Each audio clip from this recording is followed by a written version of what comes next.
Patriot. Hey, this is Skylar. My name's the Devil's Rejects. I'm the big-time wrestling heavyweight champion, Flex Armstrong. I'm the connected Rusev Day every day. It's Rusev Day every day. Exactly. And you're watching the Wrestling Connection. And you're watching Wrestling Connection. And watch the Wrestling Connection. You're watching the Wrestling Connection.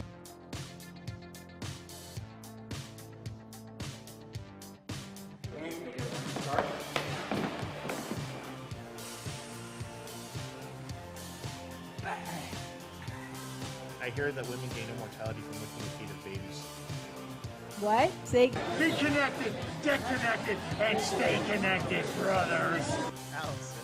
Hello, Allison, and welcome to the Be connected, get connected, stay connected. Let's get the big.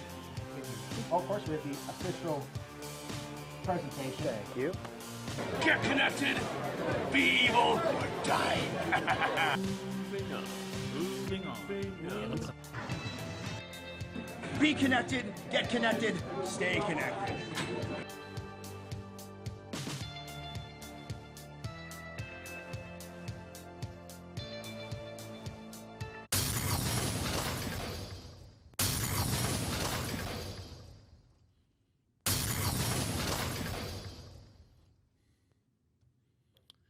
And welcome to episode 271 of the most award-winning must-see talk show to ever hit Bedford Airways, or any airways for that matter, north, south, east, west, backwards, frontwards, sideways, diagonal, however which way you want to look at it, all around the world, the Wrestling Connection. I am your host, the consumer of wrestling knowledge, the literal breaker of Kens, the price of the Wrestling Connection, the legacy of Team Kaufman, Dan Kaufman, here to deliver all the news you need to know after a 3-week hiatus. 4 weeks now. It's been a literal month since I've been here. I apologize. Circumstances outside of my control prevented me from being here to deliver what we need to know. And that sucks, because when I meant to come in, I really wanted to talk about Jon Moxley. And I still will, but that's going to have to wait, because by the day I come back, it is now time for the paper preview view of WWE Stomping Grounds. A show so important, thousands of seats are still available, and WWE are giving away 2 for the price of 1, starting at $20. Yes, it's that empty in Washington State where they are hosting this show. And honestly, I'm not even surprised. Some of these are, there's a repeat. There's a main event that no one wants to see. And then, not to mention, rematches from WrestleMania or the Saudi Arabia show, which no one's referring to because it was a train wreck.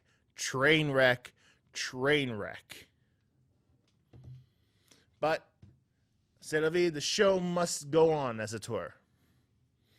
And as always, you can't have a show without a kickoff. And of course, you can't have a kickoff without the cruiserweights. So we got the defending champion, Tony Nese, versus Akira Tozawa on his left and Drew Gulak on his right. Or Gulak, my apologies. So what's really there to say? When it comes to the cruiserweights lately, it's not really so much about the storylines as it is, putting on excellent matches, which I'm sure this one's going to be, because you have Tony Nese showing his athleticism. You have Akira Tozawa over here, who loves to get the crowd pumped with his ha, ha, ha chants. And, of course, you have the crazy maniacal and crazy technical Drew Gulak over here, ready to put people down, and he's not going to be a politician as he does it. So what's it going to be? I'm already saying I don't think Akira Tozawa is going to win the belt again. I don't feel he's going to have enough of a push, which really leaves, is Tony Nese going to hold it, or is Drew Gulak going to take it? And I am actually going to call for Drew Gulak to win this belt. You know, Tony Nese, as good as it is, he's no Neville. He's no Buddy Murphy. He's no Cedric Alexander. So why not give it to someone else and see what happens? You can have them feud. Maybe they win the belt back from each other. Maybe that's a good rivalry. Drew Gulak, people have been wanting him to get it. And I know Vince doesn't care about the cruiserweights, but dang it. Give it to Drew. See what happens. We'll see. Maybe it'll be a surprise returning Buddy Murphy, because apparently him going to the main roster has done nothing because he hasn't been there. Frustrating. If you're going to take Buddy Murphy off of the cruiserweights and put him on the main roster, put him on the main roster. So as I've broken this up, after this, it's going to be the non-title matches, starting with the New Day, represented here by Xavier Woods and Big E, versus the best friends of the WWE, represented by Big O, Kevin Owens, and Sami Zayn, the mouthpiece for Vince McMahon. I'm going to be throwing as much shade as I want. So here we have a match with really no stakes. They just needed to give them something to do. I'm glad. I really am glad to see Kevin Owens and Sami Zayn wrestling as buds again. Absolutely. I love seeing those two wrestle. I love seeing all these guys wrestle. Up, Up, Down, Down is a hilarious show, and I really do enjoy watching it. Big E just came back from injury, so hopefully he takes it a little easy in this, but knowing Big E, he's going to dive and almost kill himself on the apron, on the outside. But who do I think's going to win? You know, I'm going to go with my heart. Boys. Kevin Owens and Sami Zayn. Honestly, I feel that if they want at least Kevin Owens to stay as a main level threat, he'll need wins. Maybe there's miscommunication. Of course, we keep hearing about the potential breakup of the New Day, which nobody wants. But as it is, Sami Zayn has. I love when I heard about this because it really shows. On the main roster, Drake Maverick has won a singles or a title of any kind before Sami Zayn. Let that sink in. Drake Maverick, Rockstar Spud, has won a main roster belt before El Generico Sami Zayn. What did he do? Did he pick a fight with Vince and call him old? I want these guys to win. Kevin Owens is hilarious. All these guys are funny. But Kevin Owens is a guy I gravitated towards because he's a bad guy with a family. Always funny. But what I want the most out of this is a fun match. And you know what? I think I'll get that. So, speaking of non-title matches, a.k.a. matches that don't really matter, even though they try to push it like they do. Yep. This is happening again. Didn't this happen at WrestleMania? Yes. Yes, it did. I thought the match was okay. A lot of people did say it was a stinker, but I thought it was good. But now, there's a wrinkle. Drew McIntyre is no longer his own man, but instead a lackey of Shane McMahon. So Roman Reigns versus Shane McMahon's goon.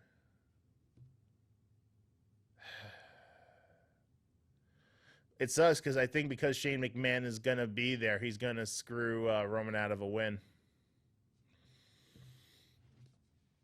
You know, they already botched Roman again. Like, they haven't even done anything wrong, really, in terms of his character. What they've done wrong is they put him on both shows via the wildcard rule every single week. What did I say last time I talked about the wildcard rule? It would have been a good idea if they brought tons of different talents, but the fact that they're bringing over the same guys week after week after week. The same guys, so they're on both shows. So they're turning SmackDown into the Raw replay, which is the thing I wanted to get away from when they did the brand split. They're overexposing these guys again, and that's going to piss the fans off.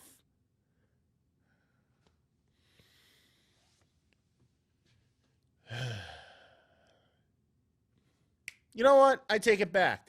I think Roman's going to win. You know why? Because Shane's going to interfere, and I think The Miz is going to come out and going to mess Shane up. Drew's going to get distracted, and Roman's going to pick up the win again.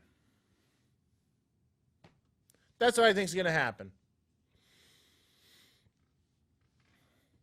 So I am recalling it, and I am saying Roman for the victory because Miz interference to prevent Shane interference. There you go. Shane's another one who's had way too much time on both shows. Next up. Now we're actually getting into the title matches. Starting with the first pay-per-view defense of the SmackDown Tag Team titles being held by Daniel Bryan and Eric Rowan, or just Rowan at this point, versus Otis and Tucker of Heavy Machinery.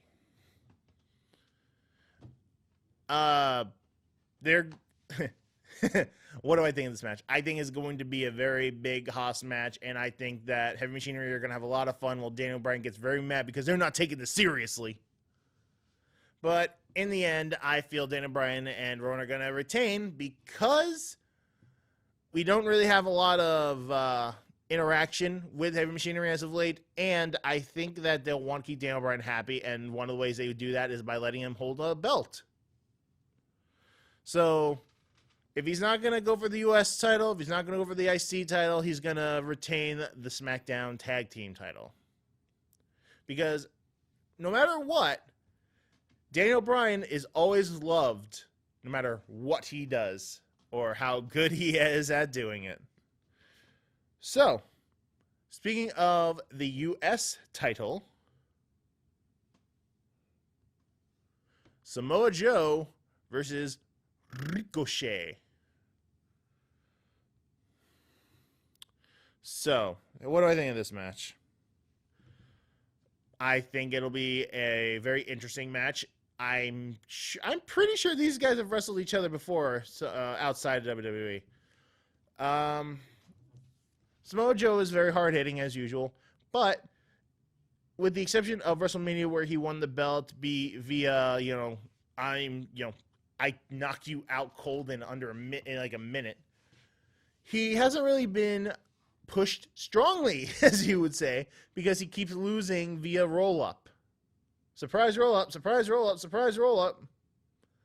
And he lost the belt to Rey Mysterio despite the fact his shoulder was off the mat and he was bleeding profusely from his nose. And the only reason he got it back was because Rey hurt himself during the match. And it wasn't even because of the fact that he wasn't pinned cleanly. So he has it on technicality. Samoa Joe couldn't even beat Rey Mysterio clean 2 times in a row.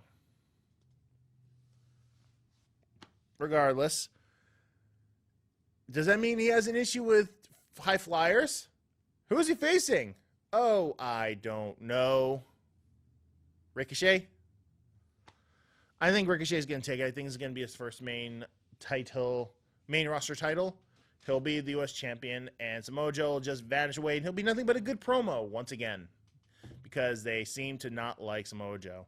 And as they've been saying, it doesn't matter how good you are if creative and the higher-ups don't see you as the main event guys.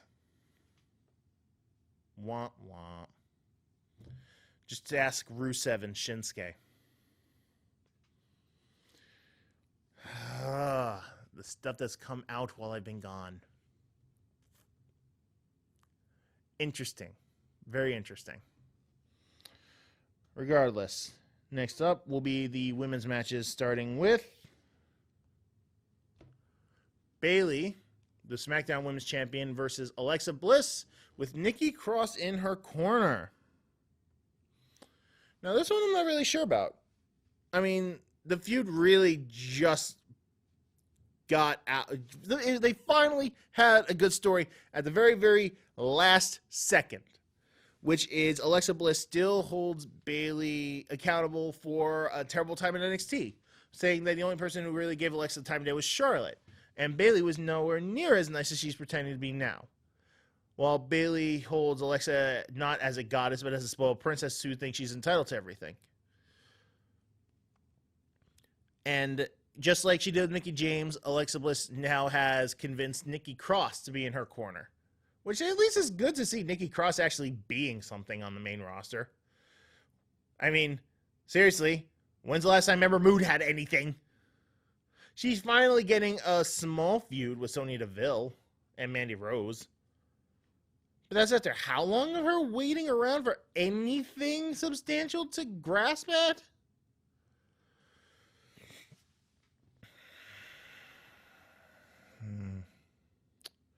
So, do I think Nikki Cross will be a factor for this match? That's the issue with this one, really. Because Alexa Bliss still technically doesn't wrestle much because of injury. Do I really think they'll put the belt back on her? After just coming back from injury, where she's barely even wrestling now. You know, she normally goes into tag matches where she normally lets other people do most of the wrestling. Like, I'd love to see Alexa back. I'd love to see her fully ready to come back, but I don't know. I'm concerned for her.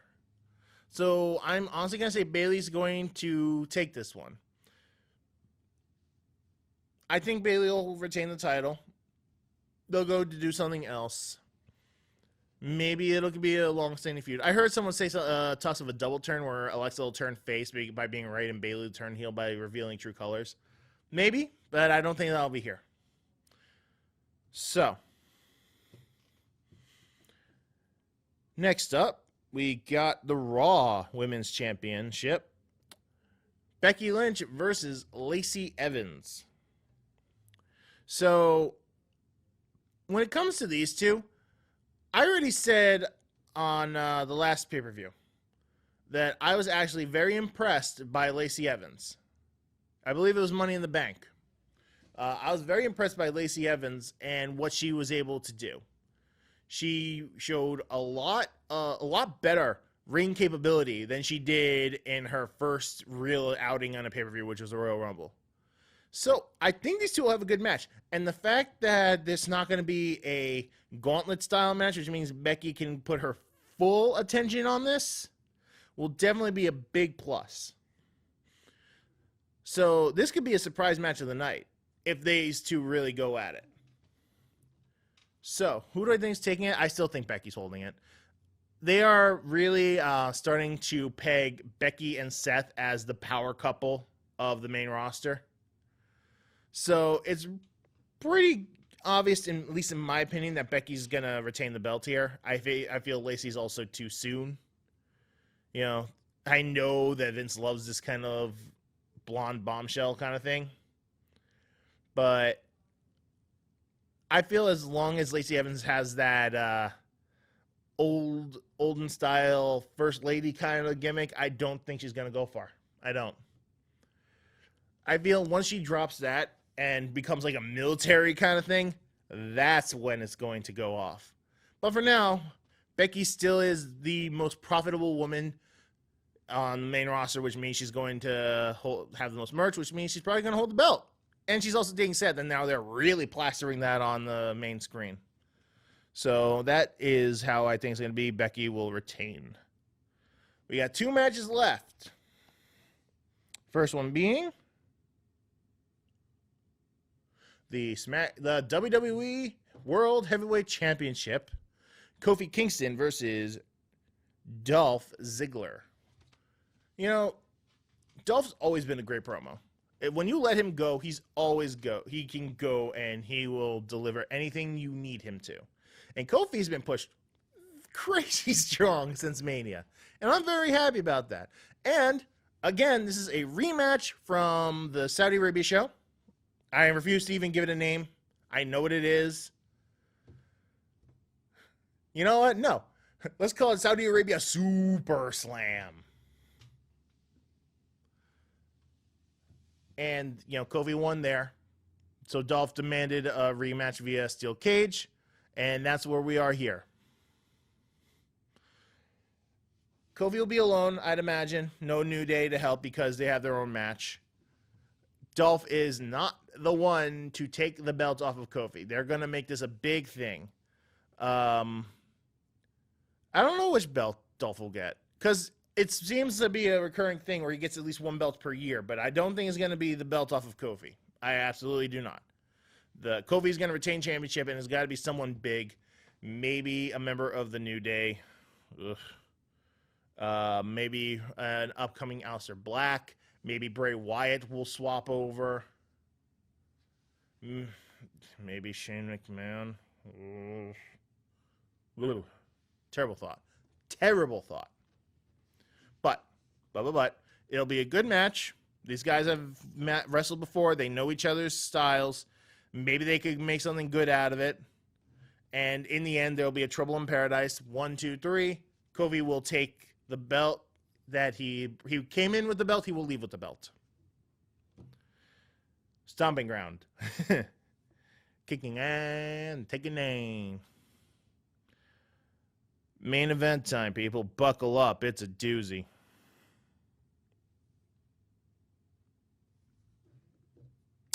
You see that picture, right?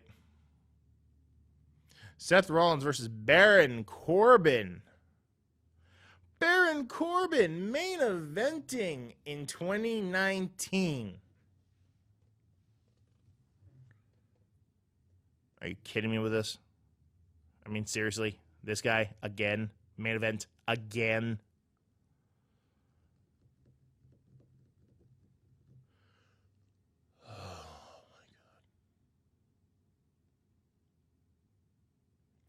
There's no way Seth's losing the belt to Baron Corbin.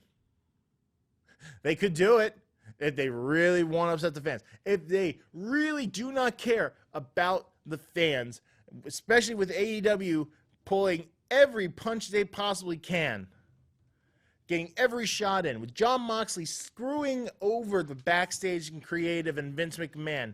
All these stories coming out from leaked sources inside of WWE about how bad it is backstage. With all this horrible PR, if they were to take it off of one of the only guys people like, unconditionally, Seth Rollins, and put it on Baron Corbin. Dum, da, dum, dum. Again, I said this with Becky Lynch too.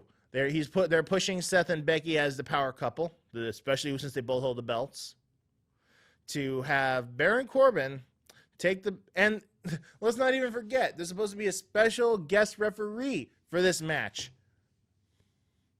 Not gonna matter.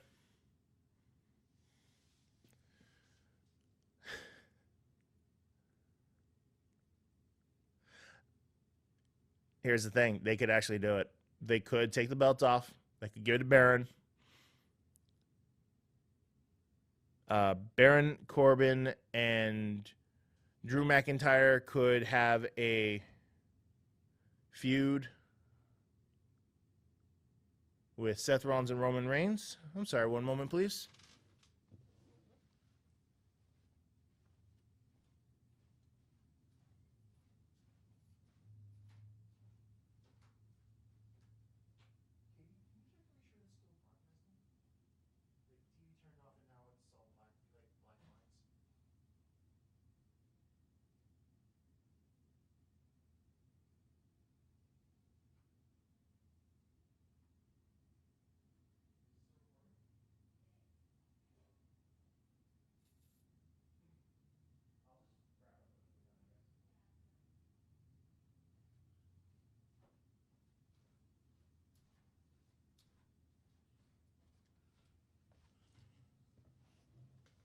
Okay, so I hear that we're still recording, so I'm sorry, I'm going to have to wrap this up. This is the last match. I feel Seth Rollins is going to win.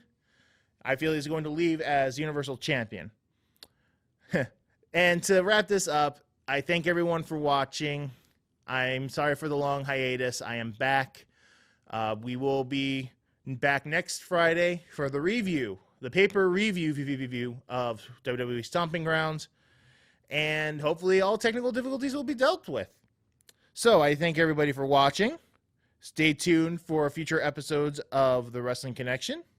And as always, everybody, hi. As always, everybody, I'd like to ask you to be connected, get connected, stay connected. Have a good week, everybody.